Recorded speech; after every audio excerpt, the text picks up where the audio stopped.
Oy mənə gülən onda. Oy bile. Aa niye orada dayanmadı kardeş baba? Sən məni yıxırdın, lazım. Kimsə avtomada Uçtum. Əla, əla. Ananın anı düz şeyde görünedi. Əla. Keçsin o tarafa, keçsin o tarafa. Ya bu elə. Keçsin o tarafa. Bak buradaki ölçü o cücül kikra göre özümü düşürdüm. Aha bir anda trampolin geçtim ben. Deyəsən final deyəcək. Məncə. Oy bile. Final option. Yedi. O aski Zırttaki. Bir saat. Hadi bura. Yazırıq, icazə var. Tema budur bak. Diyen. Ay sağ ol. Tema budur bro. Çəkelim onda. Ola mən hardayam, mən özümü görə bilmirəm ay kişi. Allah döndərmir eləmir bu bilet. Da bilmir, problem oradadır. Bence abartıyorsun ya. Tuhaf bir kızdı o kadar. Yani olabilir biraz tuhaf evet mi? Ya aranızda Petuğa bak barda bile köyüne sevgilisini görüp şeyləmir. Gəlib burada bunun. Siz də Benim göstər qızım ola bilər. Hə mənə xəyanət, mən qeyrət eləyirəm uşaqlar. Mən hamınızla evlənəcəm. Hamınızla evlənəcəm.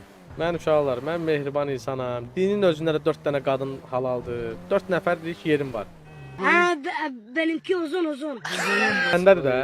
Ala Murad oyundadır. Murad xəstə köpək. Aynen kanka, aynen. Bro. Aliyə dolaşma.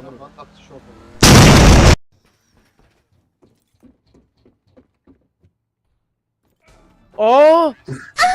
Pan təpi bəsivimdir. Ya pulu vermişlər. Getdi. Şimdi. Aa! İt balasına bak. Acımdan öldüm la, bugün hiçbir şey yemedim. Burada necə seçilir? Ola seç. Qaqa sik nədir qaqa? Mən keçirəm sala. Mən hər yerdəyim. Mən harda birisi. Olur. Salam Samaya, ne var ne yok diye. Gəlir. Oy. Gələcəklər də bağladınız yenə o qapı. Salam aleykum, necəsən? Hə, yeni yer açmışam, balım, buyur. Ged ömrü. Necəsən?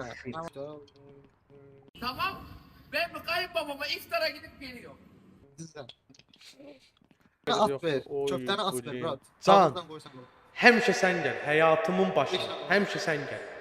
Köftəni kağızla yemiş ola bilər. Tamam ben kayınbabama yaptığım boğaçalardan götürüyorum. Ne istir götür, yaxşı. Uşaqlar bundan bir şey almayın ha, ödəniş almayın. Ödənişi başqa cür verəcək. Şimdi işin rengi değişti hocam, kusuruma bakmayın. Hə. Buyur, Kömək buyur, lazımdır. buyur. Ha, Kömək lazım. ha. Hə. Cəhənnəm ol şübhə get. Ha, nə olur? Hemen nömredeyim, zengileme. Məndədir bu sifariş Nə olur? 5. Oldu buyurun. Qaqa mən masa götürmürəm, ha bir saatdır, brat. Şöyle alın bakalım. Yere tuttu gitti ortada. Ayaklarına bak. Qaqan quş tutmaqda yaxşıdır. Öpürəm haramdan, ürək, haycan. Hazır cavabsan, səhri məni düşür. Gelinim mutfakta, gelinim mutfakta. Yemeği tabakta, tadı damakta, gelinim mutfakta.